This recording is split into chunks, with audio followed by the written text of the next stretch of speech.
Et si la plus grande trahison du XXe siècle n'avait pas été menée avec des balles ou des bombes, mais scellée par des baisers et des vœux de mariage?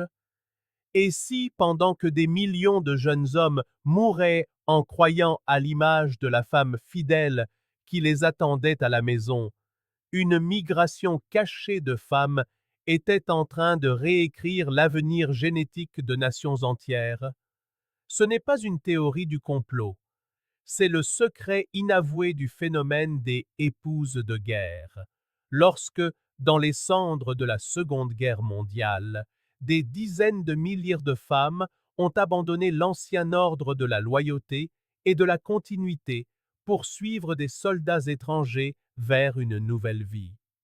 Et la vérité derrière tout cela est aussi choquante qu'indéniable.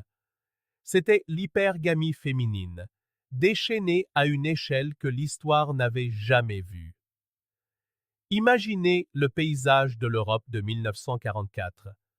Des villes réduites en décombres, des pères et des frères enterrés dans des tombes anonymes, et le mince vernis de la civilisation tendu jusqu'au point de rupture. Dans ce chaos a émergé une nouvelle forme d'opportunité, invisible pour ceux qui s'accrochaient encore aux idéaux de fidélité. L'hypergamie, cette impulsion évolutive poussant les femmes à rechercher le partenaire du plus haut statut disponible, opérait soudainement à ciel ouvert. Les hommes locaux étaient morts, blessés ou emprisonnés. Les quelques survivants étaient brisés, pauvres et dépouillés du statut même qui les rendait autrefois désirables. À leur place est apparue une nouvelle figure, le soldat étranger. Il arrivait avec des uniformes propres, des rations régulières, des cigarettes, du chocolat et une aura de victoire. Pour les yeux traumatisés des femmes qui avaient survécu à la faim et à la peur, ces hommes n'étaient pas de simples alliés. Ils étaient des canaux de sauvetage ambulants. Mais le vrai choc réside dans l'échelle du phénomène. Les historiens estiment qu'à la fin de la guerre, plus de 100 000 femmes de Grande-Bretagne, d'Europe continentale et d'Asie avaient épousé des soldats étrangers et les avaient suivis par-delà les océans. Pour les hommes qui rentraient du front en attendant la dévotion, c'était une trahison impensable. La fiancée à laquelle ils s'étaient accrochés dans leurs lettres avait disparu. Ses affections transférées à un étranger dont la seule qualification était d'être arrivé au bon moment de l'histoire. Pour les femmes elles-mêmes, ce n'était pas une trahison, c'était la survie, l'ascension sociale et une chance unique d'échapper aux ruines d'un monde qui s'effondrait. Et c'est là que la propagande romantique s'écroule. Le épouse de guerre n'était pas simplement le conte d'un amour fleurissant au milieu de la destruction. C'était un marché biologique impitoyable, opérant sous le voile poli des mariages et des papiers d'immigration. Chaque choix était un calcul. Qui pouvait offrir la sécurité? Qui pouvait ouvrir la porte à une vie meilleure? Qui se démarquait de la foule à une époque où la foule mourait de faim? L'hypergamie féminine, dépouillée de tout prétexte, opérait avec une précision chirurgicale. Le mythe de l'amour inconditionnel était brisé, remplacé par quelque chose de plus froid, mais de plus honnête. L'instinct de s'assurer le meilleur avenir possible, quelle que soit l'histoire que la culture voulait raconter. L'image de l'épouse de guerre a été polie par la mémoire collective pour en faire une romance. Une jeune femme timide, montant à bord d'un navire, la main dans celle du soldat qu'elle a épousé, les larmes aux yeux en quittant sa terre natale. Mais la vérité, dépouillée du vernis hollywoodien, est beaucoup moins sentimentale. Ce qui s'est réellement passé, c'est la création d'un marché sans précédent, où le statut, la sécurité et la survie l'emportaient sur les anciennes loyautés et les promesses de village. Imaginez les rues de Londres en 1944. Des pâtés de maisons bombardées, des files d'attente pour les rations, des pères et des frères disparus. Et soudain, les GI américains apparaissent. Jeunes, confiants, bien nourris, leurs uniformes impeccables, leurs poches remplies de choses inimaginables en temps de pénurie. Des bas en nylon, du chewing-gum, de la viande en conserve. Pour une femme qui avait gratté le fond d'une boîte de conserve pour se nourrir, qui avait dormi dans des abris anti-aériens pendant que sa maison brûlait au-dessus d'elle, le GI n'était pas juste un homme. Il était une porte de sortie. Il était la preuve qu'un autre monde existait, un monde épargné par les décombres et la famine. Et cela ne se limitait pas à la Grande-Bretagne. Dans toute l'Europe occupée, en Italie, en France, en Belgique et même en Allemagne, la présence de troupes étrangères a provoqué un bouleversement soudain de l'économie sexuelle et romantique. Les hommes, qui avaient été autrefois respectables, le commerçant, l'ouvrier, le fermier, étaient maintenant impuissants. Leur autorité s'était évaporée face aux uniformes et aux salaires étrangers. Les femmes, qui avaient grandi en s'attendant à se marier au sein de leur village, ont soudainement refait leurs calculs. Pourquoi s'ancrer à un navire en train de couler quand des canots de sauvetage marchaient dans les rues en kaki et en vert olive? C'est là que l'hypergamie a révélé son efficacité brutale. Pour des milliers de femmes, la décision a été prise avec une clarté glaciale. Rester avec l'homme dont les perspectives avaient été réduites en cendres, ou s'attacher à celui qui avait du chocolat, des cigarettes et la promesse d'un billet pour l'Amérique, le Canada ou l'Australie. Des histoires d'amour ont été écrites, mais sous elles se cachait un calcul darwinien. Le phénomène des épouses de guerre n'était pas une question de passion, c'était une question de coût d'opportunité. Bien sûr, cela a laissé des hommes anéantis. Les soldats sont rentrés du front, s'attendant à une étreinte chaleureuse pour découvrir que la femme qu'ils imaginaient attendre fidèlement était passée à autre chose. Le mythe de la loyauté éternelle s'est effondré face au fait que la pénurie avait fait basculer l'équilibre du désir.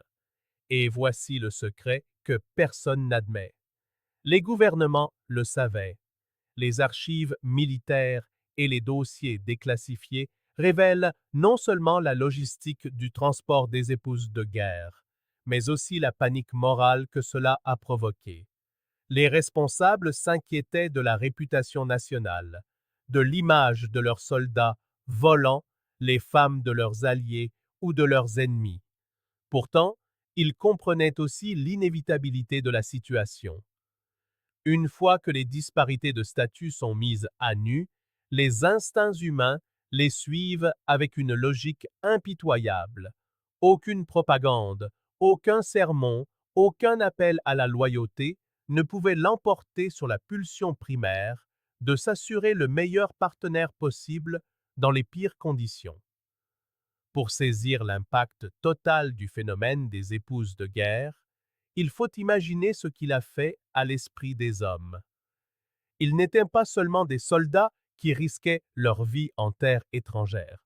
C'étaient des hommes élevés avec la promesse que l'honneur, le service et le sacrifice leur garantiraient la loyauté. Mais à la fin de la guerre, beaucoup ont découvert que ce pacte avait été réécrit sans leur consentement. La photo glissée dans leur poche de poitrine, les lettres qu'ils avaient transportées à travers la boue et le sang, étaient devenues les reliques d'une histoire qui n'existait plus. C'était plus qu'un chagrin d'amour. C'était un séisme culturel. Et pourtant, du point de vue des femmes, ce n'était pas de la cruauté. C'était de l'adaptation. c'était le refus de sombrer avec un navire en perdition. Considérez la psychologie d'une jeune femme dans la France déchirée par la guerre. Son fiancé a été enrôlé, a disparu sur le front de l'Est et n'est probablement jamais revenu. Pendant ce temps, les forces alliées traversent sa ville, leurs soldats nourris, en bonne santé, riant même au milieu de la destruction. S'unir à l'un d'eux n'était pas une simple attirance. C'était ancrer sa vie à un futur qui existait encore. Son instinct lui murmurait que la survie signifiait s'aligner sur la force, les ressources et le pouvoir. Les anciennes loyautés se sont dissoutes sous le poids de la réalité. Telle est la cruauté silencieuse de l'hypergamie. Elle n'opère pas sur le sentiment, mais sur le contexte. Elle ne demande pas si un homme est bon ou digne. Elle mesure, presque inconsciemment, qui a le statut, qui a les perspectives, qui offre la plus grande probabilité de survie pour elle et ses enfants. En temps de paix, cet instinct peut être modéré par les normes, la culture, le rythme lent de la cour. Mais dans la fournaise de la guerre, avec des nations entières qui s'effondrent, l'hypergamie opérait avec une clarté brute et sans pitié. L'épouse de guerre n'était pas une rêveuse emportée par la romance. Elle était une stratège dans un monde en ruine. Lorsque le phénomène a explosé, les gouvernements ont été confrontés à un dilemme inconfortable. Ils ne pouvaient pas admettre ouvertement ce qui se passait sans saper le moral des troupes. Mais l'ampleur des migrations rendait la situation impossible à ignorer. Alors, ils ont fait ce que les États ont toujours fait lorsque la biologie entre en collision avec l'idéologie. Ils l'ont recadré, aseptisé et transformé en propagande. Au lieu de reconnaître l'hypergamie à l'œuvre, les responsables ont enrobé le phénomène dans le langage de l'amour et du sacrifice, le dépeignant comme une noble fusion des nations par le mariage. En réalité, ce qu'ils géraient était une crise de perception. La Grande-Bretagne, par exemple, a dû faire face à la réalité dérangeante de dizaines de milliers de ces femmes partant avec des GI américains. Certains y voyaient une humiliation nationale. En réponse, les journaux ont été soigneusement édités, les rapports officiels adoucis et des cérémonies organisées pour présenter ces unions comme de touchantes histoires de dévotion contre vent et marée. La vérité, à savoir que beaucoup de ces femmes faisaient des choix calculés pour s'assurer une vie meilleure, n'a jamais été autorisée à faire surface publiquement. Pendant ce temps, en Amérique, au Canada et en Australie, les gouvernements s'inquiétaient de la réaction du public face à l'afflux soudain d'épouses étrangères. Les départements militaires ont publié des guides sur la manière de les intégrer, alors même que des rumeurs circulaient selon lesquelles beaucoup étaient des opportunistes.